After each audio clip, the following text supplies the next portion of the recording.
Hi everybody and welcome back to my channel. Today I'm going to be showing you how to remember everything and how not to forget anything. So through my A-levels I gained straight A's. When I went to university I gained either distinctions or merits. Postgraduate wise I completed my surgical examinations and my Royal College of Emergency Medicine examinations. I sat these examinations in the first sitting. I did those examinations prior to entering the specialty training and I completed those examinations and got straight passes.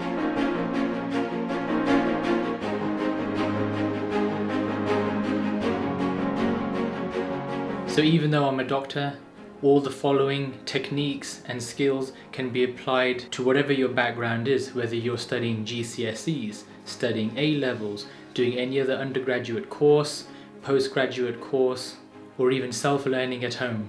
The reason why these types of techniques are so versatile, it's because they have been scientifically proven across the board. So it doesn't matter what your background is or what your discipline is, it can be applied across the spectrum. Now in medicine, there's a massive amount of information that we need to remember during our training and as postgraduates when we're going for our exams. So I have learned over the years and also through scientifically proven methods about the different ways and techniques about how you can remember everything that you're learning, whether it's reading, writing or listening. Some of you may already know some of these techniques, whereas others may not have heard of these techniques. So this video will actually be quite useful for the majority of people who are out there. I myself didn't have a particular learning technique when I was younger, and therefore I found it quite difficult when I was studying and when I was trying to do my GCSEs and A-levels. So I found them quite tough.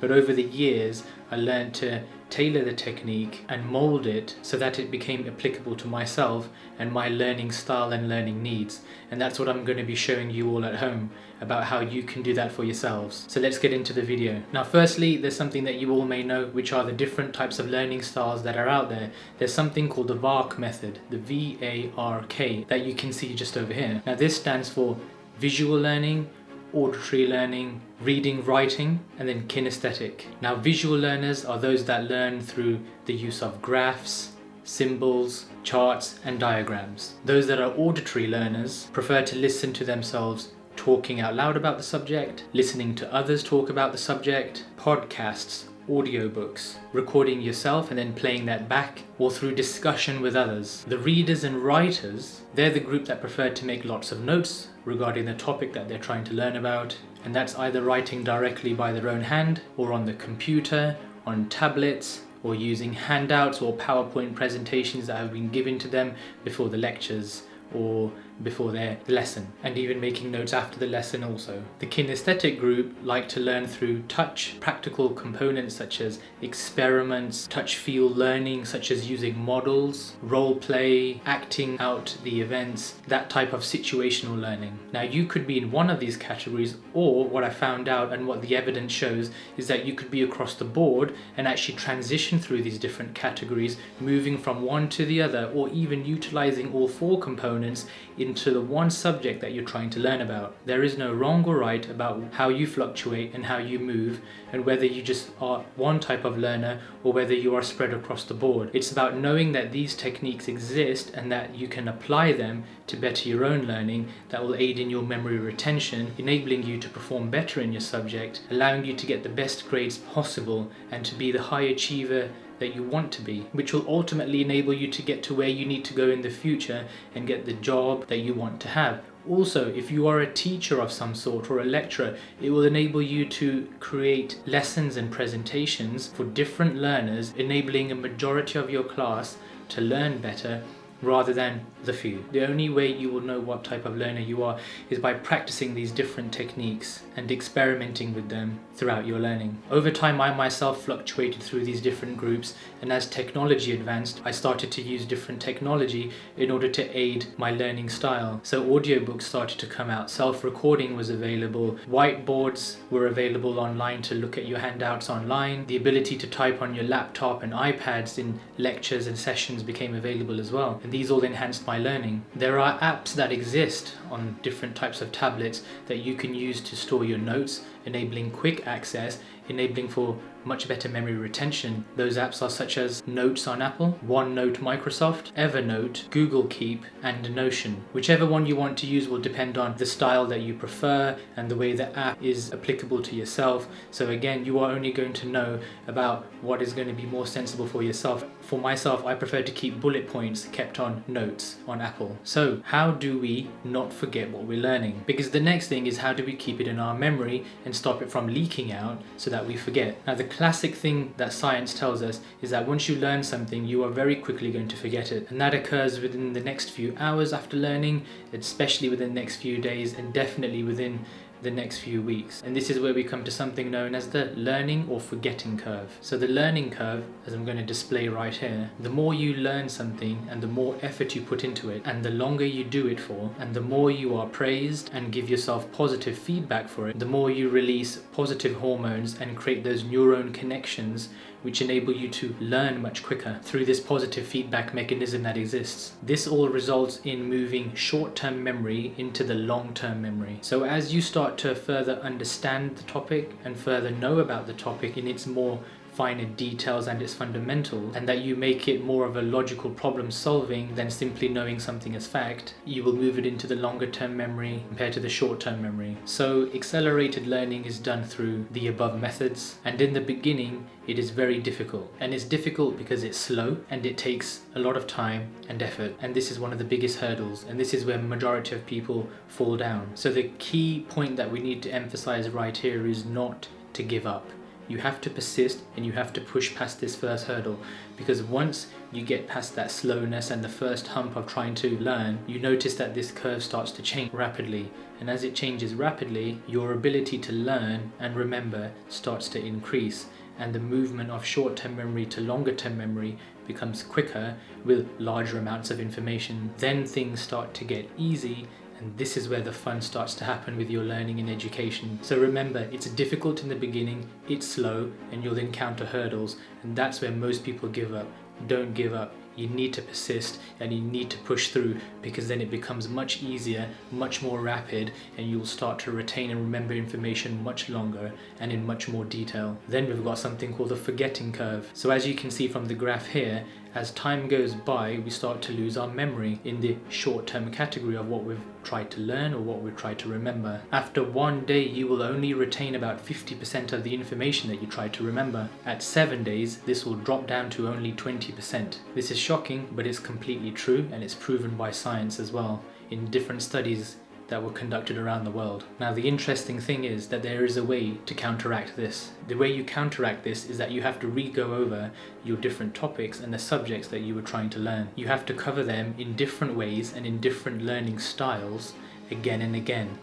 The purpose of recovering them in different styles and again, it forms different nerve connections, different neuron connections in your brain, allowing memory to move from short-term to long-term memory. What you are doing is exposing yourself to information in different ways, which allows the different bridges and connections to be made in different patterns, allowing your brain to create, in essence, a story about the subject matter that you're trying to learn about. And exposing yourself over days and weeks, this curve will be slowed, and then it starts to flatten to a certain degree, all because information is now being stored in your long-term memory. This will then also allow you to access this memory further down the line much easier and quicker to a higher percentage than you would have. So other ways which are important in terms of flattening this forgetting curve and increasing the amount of memory that is going into your long-term memory, apart from recycling over the information again and again, which is going to be spaced out over days and weeks, and learning it in different styles, is to do a practice exam before you start doing the learning. The purpose of this, it trains your brain into knowing about where the deficits lie. So therefore, when you come to doing the subject matter or learning about the subject matter, your brain has already come across this, it knows where the deficits are, and therefore subconsciously the neuron connections are going to start to work together to try to piece the pieces of information together to figure out what it didn't know before and that it needs to know it now, and therefore it retains the information much longer. So if you don't have access to past papers that you can practice beforehand, is to read the syllabus.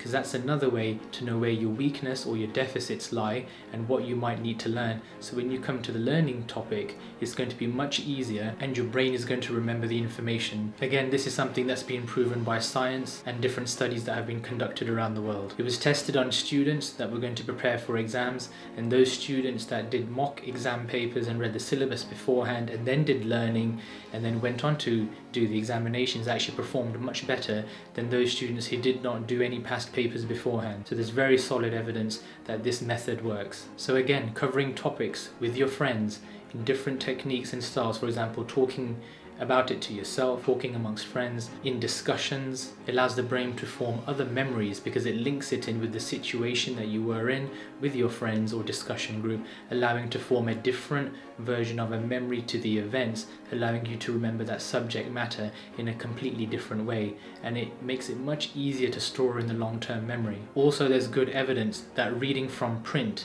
such as textbooks, your own writing, has a much longer memory retention than compared to reading from a screen like a tablet, laptop or a computer. Studies were done amongst students and showed that those that were using electronic devices where you had to scroll from one page to the next actually performed much poorer than students who were using print. This effectively means you perform much better and remember a lot more when you're reading from print than compared to electronic device. Active recall is another important component to do with our memory. Trying to remember what you have learnt up until the last point is known as active recall. So imagine you're studying a certain subject and you've got a paragraph that you need to remember to do with whatever is going on. You reciting that information back in your own mechanism and own way up until the last point that you read is an important way for you to know what you have remembered, what you have forgotten, and allows your brain again to form memories using a different technique. And then you go over this topic again and again until you have got the majority of the information that you need to know. This is known as active recall. Again, studies were done for this and students performed head above shoulders when they used this method when compared to not using this method. So the next thing is a German scientist known as Sebastian Leitner created the Leitner system. This is essentially repetition of the subject matter that is least well known to yourself. So where you have your weak points or your weakest topics or subject, you're going to repeat that topic again and again, spaced out until you understand it. Again, this has been proven by science again, that when you cover those topics where you are at your weakest, you will then eventually start to move the memory into the longer term memory. And also, there's a very valid point. There's no point covering subjects and topics that you're already good at. Because remember, when you're trying to get the best grades and best percentages possible, if you're already scoring 90% in a topic, to increase it to 95% is not going to offer you much benefit. Whereas compared to in your least known subject, if you're scoring 60%,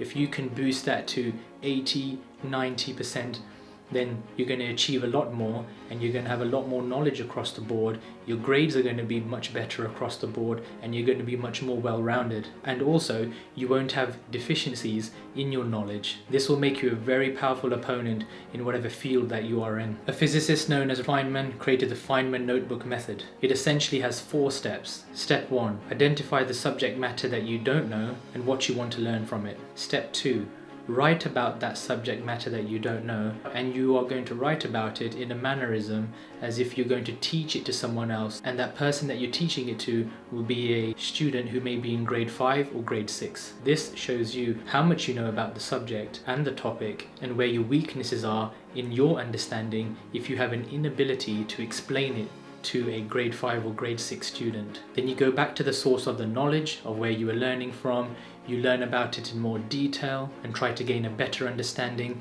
and then you go through those steps again. So you write it out and you explain it as if you were explaining it to a 5th or 6th grader, and again you find your deficiencies in that and you keep repeating it until you've got it on lockdown. Because remember, if you can explain a topic to someone that has no idea about it, and you can explain it in a very simple, educated mannerism, it means you really know your subject in detail. It also identifies weaknesses in that knowledge, and it allows you to become formidable with your knowledge base and understanding the fundamentals behind it. Now also timing is important.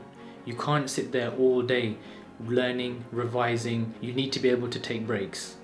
Breaks are massively important. If you spend too long on one subject, you will start to lose your focus. So it's important that actually you choose different topics or subjects to study when you assign yourself a designated study period. Because once you lose your focus, you don't move your memory from your short term to your long term. You also start to build frustration. You also start to build negativity about yourself, and this leads to a negative cycle, which is a hindrance to learning and has no benefit on forming long-term memory relationships. So the best method is short bursts of learning, regular breaks, eating healthy, good nutrition, plenty of water, the need for exercise to release those important neurochemicals that you need in order to stimulate positivity, learning and formation of memory, and covering different topics rather than holding on to one subject matter throughout the same day. And last but not least, you got to make it fun. You got to make it interesting. So learning with friends, learning with others. Now we've got so much technology out there. You've got FaceTime, you've got video calls on WhatsApp, you've got Zoom calls. Back in my day, we used to use Messenger. So Messenger was one of the ways I used to communicate, send messages, do online learning through audio methods back then. Now the game's completely changed, it's very different. So you need to use technology to your advantage, and I guarantee if you cover the above steps and you form your own technique through taking that, not only are you going to have better long-term memory, not only are you going to understand the fundamentals and basics of the topics that you're learning about, not only will you perform better in your examinations, you're also going to have a more fun and productive time doing this learning, and your outcomes will be excellent. Not only is the evidence there in the science and the studies that have been conducted that all the above methods and the different points that we've covered work, but the fact is that I've done it myself. So through my A-levels I gained straight A's. When I went to university, through every semester and through year 1 to year 5, I gained either distinctions or merits. Postgraduate wise, I completed my surgical examinations with the Royal College of Surgeons and my Royal College of Emergency Medicine examinations. I sat these examinations in the first sitting. I did those examinations prior to entering the specialty training, and I completed those examinations and got straight passes on the first attempt. My learning has come to such a point that I can just read something, write something, type something up, put it into my notes, and I'm able to retain that information and register it into my long-term memory and utilize it for a very long time without forgetting much information. And that's because I utilize these techniques and I do it frequently. So those people who do revision by cramming and doing it last minute, unfortunately that's not going to serve you well in the long term. And when it comes back to remembering the basics and fundamentals about how things work and then utilizing that for exams, teaching others, it won't be good enough. And especially when you're having a discussion with someone else with respect to your different professions and you're trying to either get to the bottom of a case or solve a problem or create new ideas, if you don't have the understanding of the fundamentals, you're not going to be able to proceed effectively. So if you look at anyone who is either a top business person, who is top in their profession, and regardless of what their background is, they always understand the basics, they always understand the fundamentals, and they're able to easily explain it to others who have no knowledge of that field. And that's what makes them so good, and that's what makes them the best. So if you stick to these techniques and you apply them to your life, you will be able to get to where you need to go, and you will achieve the grades that you need to get and pass the exams and be able to not only do that but teach others as well. Your life will be so much better off. Well, I hope you enjoyed this video. I am 100% sure this is going to be very useful and very applicable to yourselves. So watch out for my other videos which are to do with productivity, life hacks, and how to better yourself. Thanks for watching. See you all next time.